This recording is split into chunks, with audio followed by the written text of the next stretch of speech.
everyone in a community has a vested interest in everyone else's children, because everyone else's children determine the next adult population that makes for a successful society.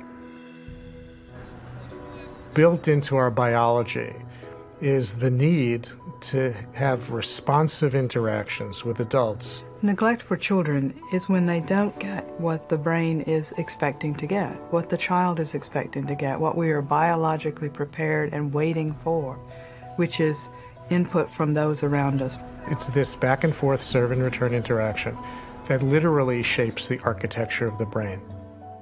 Serve and return begins when a child looks at something or observes something, makes an utterance, and that represents the serve. And the return is when the parent notices the child doing these things and responds to the child.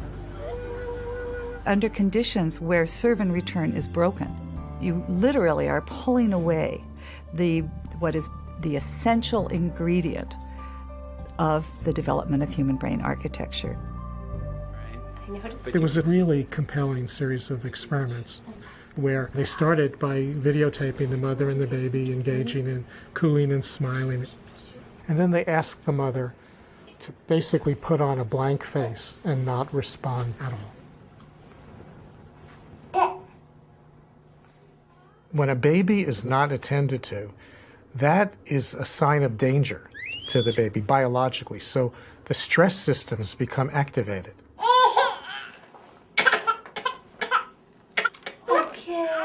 In a brain that is constantly bathed in stress hormones, not that's up and down, that comes with normal development, certain key synapses, the connections between nerves, fail to form, and critical regions of the brain. So neglect both fails to provide the stimulation that's needed to develop the basic architecture, and when it's at a certain level, is one of the most potent activators of the stress biology of a young child. So you get a double whammy. Science points to 4 categories of this spectrum of neglect. The first category would be what's called occasional inattention, where children experience responsiveness most of the time, but occasionally adults don't respond. There's no harm in that, and in fact, there's probably some benefit. A child can learn to self-soothe and explore the environment, and all of those opportunities build brain architecture. The second category, scientists would call chronic understimulation, is where on a regular basis, children have less interaction with the adults around them than is needed for healthy development.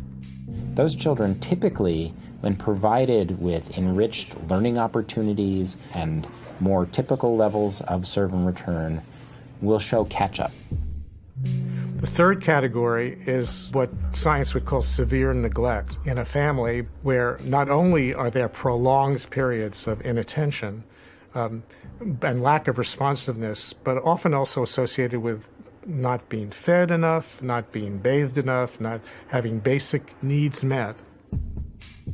Neglect is a huge problem in the U.S. Children are much more likely to be neglected than they are to experience any other kind of maltreatment. We see the child really being at risk for much more substantial kinds of deficits down the road that don't necessarily get easily fixed or ameliorated. This is where we really need to think about more complicated and often more intensive strategies to help undo those effects.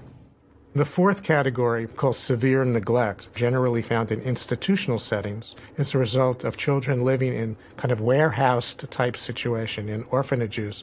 And it doesn't have to even be as extreme as orphanages. It can be experiences that are regretfully occurring in many, many parts of our country. Often institutional care in this country is under the euphemistic name of transitional care or temporary care or assessment facilities. If you think about what institutional or residential care would look like for an infant, where there's somebody new coming onto the shift every 8 hours, it really alters the development of the child's brain architecture and other aspects of the child's development. We have the potential to change children's developmental trajectories. Interventions can apply to parents to foster parents or adoptive parents, child care settings, Head Start settings, and other kinds of settings. And really, what they're about is attuning people to the serve and return process. Neglecting young children is neglecting the foundations of a healthy next generation. The community pays a huge price later in terms of the problems of the next generation, whether it be educational achievement, economic productivity, good citizenship, the ability to parent the next generation. All of the things that have to do with a healthy, prosperous society.